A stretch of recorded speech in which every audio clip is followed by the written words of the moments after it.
नमस्कार साथियों, वेदांत learning point से मैं सुषमा आप सभी का हार्दिक स्वागत एवं अभिनंदन करती हूँ। आज मैं आप सभी को डीएलएड सेकेंड ईयर के थर्ड पेपर शिक्षा में समावेशी एवं जेंडर मुद्दे के दूसरे यूनिट विशेष आवश्यकता वाले बच्चे के अंतर्गत विशेष आवश्यकता वाले बालकों की पहचान तथा आकलन बताने वाली हूँ। साथ ही साथ प्रतिभाशाली बालकों की विशेषताएँ एवं मंदबुद्धि विकलांग बालकों की विशेषताएँ, सांस्कृतिक रूप से वंचित बालकों की विशेषताएं आदि इसमें शामिल होंगी। जिस तरह से आपका क्वेश्चन पूछा जाता है उस तरह से आप इसका आंसर लिख दीजिएगा। तो आइए शुरू करते हैं। विशेष आवश्यकता वाले बालकों की पहचान तथा आकलन।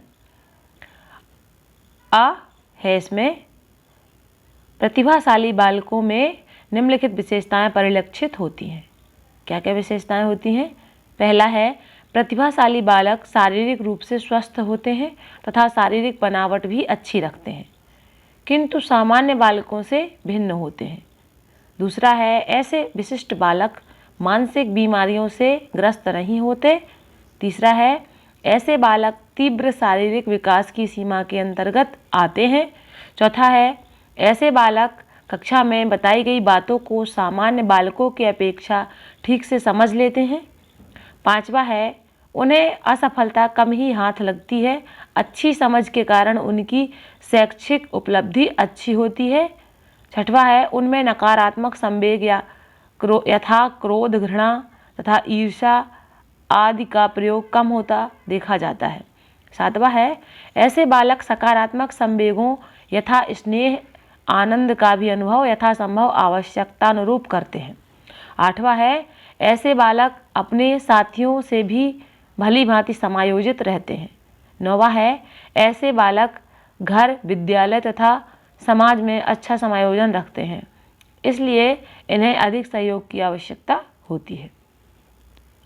वह है, विशिष्ट वर्ग के पिछड़े, मंदबुद्धि एवं विकलांग बालकों की मानसिकता एवं मनोवैज्ञानिक संस्थितियों निम्नलिखित प्रकार की होती हैं।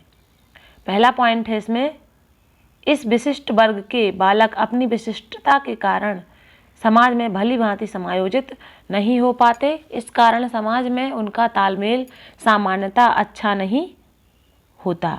दूसरा है, ऐसे विशिष्ट वर्ग के बालकों की मानसिक एवं मनोवैज्ञानिक स्थिति सबसे प्रमुख बात यह देखने को मिलती है कि वे अपनी विशेषता के कारण भविष्य के प्रति चिंतित दिखाई पड़ते हैं। विकलांग बालक अपनी विकलांगता के कारण और पिछड़े बालक अपने पिछड़ेपन के कारण सदैव अपने भविष्य के प्रति चिंतित दिखाई देते हैं। तीसरा है, इस प्रकार के बालक संवेगात्मक दृष्टि से भी बहुत अस्थिर हो जाते हैं, क्योंकि सामान्य अथवा औसत बालकों के साथ वे भली भांति चल नहीं पाते, समाज में भली भांति समायोजन नहीं कर पाते। चौथा है, विशिष्ट बालकों में से पिछड़े एवं विकलांग बालकों में हीनता की भावना का विकास हो जाता है। पांचवा है, इस प्रकार के बालकों की मानसिकता एवं मनोवैज्ञानिक स्थिति को नहीं समझ पाने पर वे कुसमायोजित हो जाते हैं। छठवा है, ये विशिष्ट बालक कक्षा की मानसिक स्थिति से निम्न होते हैं। प्रतिभावान बालकों की मानसिकता कक्षा के सामान्य बालकों से अधिक होने के कारण वे कक्षा में भली भांति समायोजित नहीं हो पाते हैं। इसी प्रकार कम बुद्धि वाले बालक भी कक्षा में भली भांति समायोजित नहीं हो पाते। सा है, सांस्कृतिक तथा आर्थिक रूप से वंचित बालकों की स्थिति अत्यंत पिछड़ी तथा दयनीय होती है। उनके माता पिता अपना तथा अपने बच्चों का भरण पोषण भी नहीं कर पाते।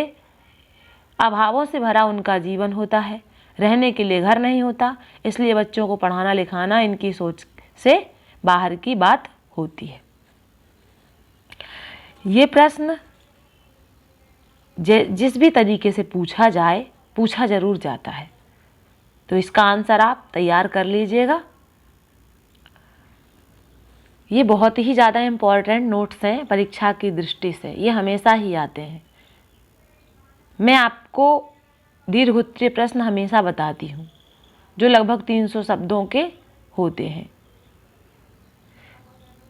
आप सभी का देखने के लिए धन्यवाद। आप सभी का दिन शुभ हो।